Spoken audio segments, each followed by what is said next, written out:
जय माता दी। नमस्कार दोस्तों, आप सभी का मेरे चैनल में हार्दिक स्वागत है।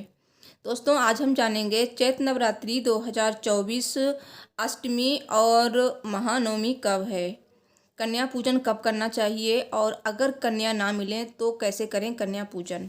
इस साल 9 अप्रैल 2024 से चैत्र नवरात्रि की शुरुआत हो चुकी है।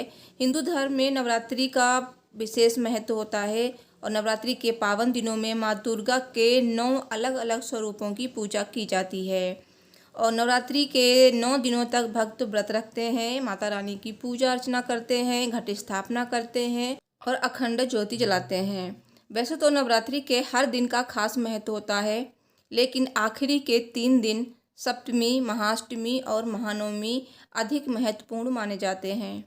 अष्टमी और नवमी पर घर घर में पूजा, हवन, कन्या पूजन आदि धार्मिक अनुष्ठान किए जाते हैं और जो लोग 9 दिन व्रत रखते हैं वे अष्टमी, नवमी पर इसका पारण करते हैं। तो आइए जानते हैं कि महाअष्टमी और महानवमी कब है। चैत्र नवरात्रि के 8वें दिन महाअष्टमी मनाई जाती है और माँ दुर्गा की पूजा होती है। तो इस बार चैत्र शुक्ल पक्ष की अष्टमी तिथि 15 अप्रैल 2024 को दोपहर 12:11 से शुरू होगी और 16 अप्रैल 2024 को दोपहर 1:23 पर समाप्त होगी। तो ऐसे में चैत्र नवरात्रि में महाअष्टमी 16 अप्रैल 2024 को मनाई जाएगी। चैत्र नवरात्रि 2024 नवमी तिथि।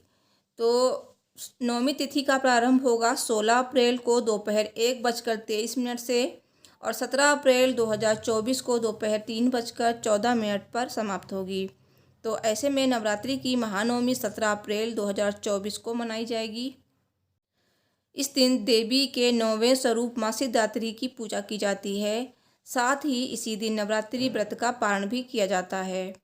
तो चैत्र नवरात्रि की महानवमी पर राम नवमी यानी प्रभु श्री राम जी का जन्मोत्सव भी मनाया जाता है।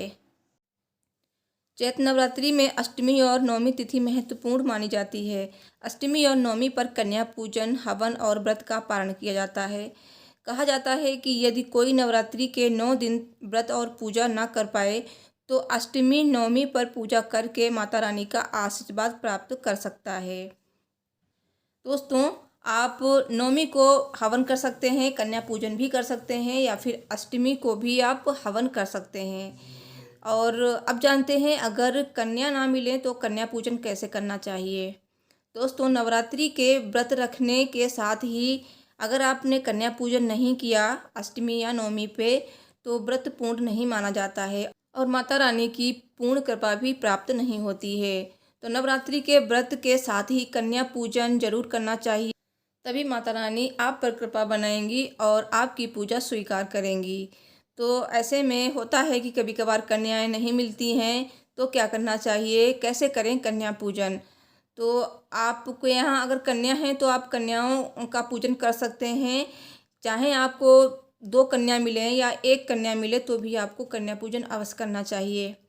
और अगर कन्याएं बिल्कुल नहीं मिल रही हैं तो कैसे करें। तो ऐसे में आप जिस दिन भी कन्या पूजन करना चाहते हैं, अष्टमी पे या फिर नवमी पे, तो अगर आपने पूरे नवरात्रि का व्रत किया है तो आप अष्टमी के दिन कन्या पूजन कर सकते हैं।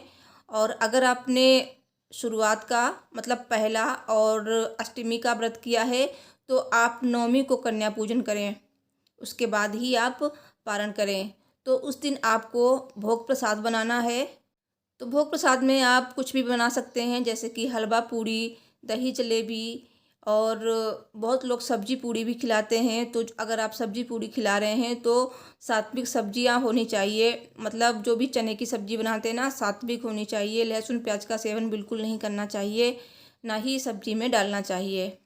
वैसे तो कई लोग हलवा पूड़ी और खीर पूड़ी या फिर हलवा या फिर दही जलेबी यही सब खिलाते हैं। कोई भी अनाज का भोग लगाया जाता है तो आपको भोग बना लेना है। उसके बाद आपको माता रानी की पूजा करनी है और पूजा जैसे भी आप करते हैं सुबह उस तरह से पूजा कर लिए धूप दीप से और फिर माता को भोग लगाइए। और उसके बाद आप जितनी भी कन्याओं को खिलाना चाहते हैं, 2, 5, 7, 9 या फिर 11, तो उतनी जगह आप एक थाली में वो भोग प्रसाद निकाल के रख लीजिए।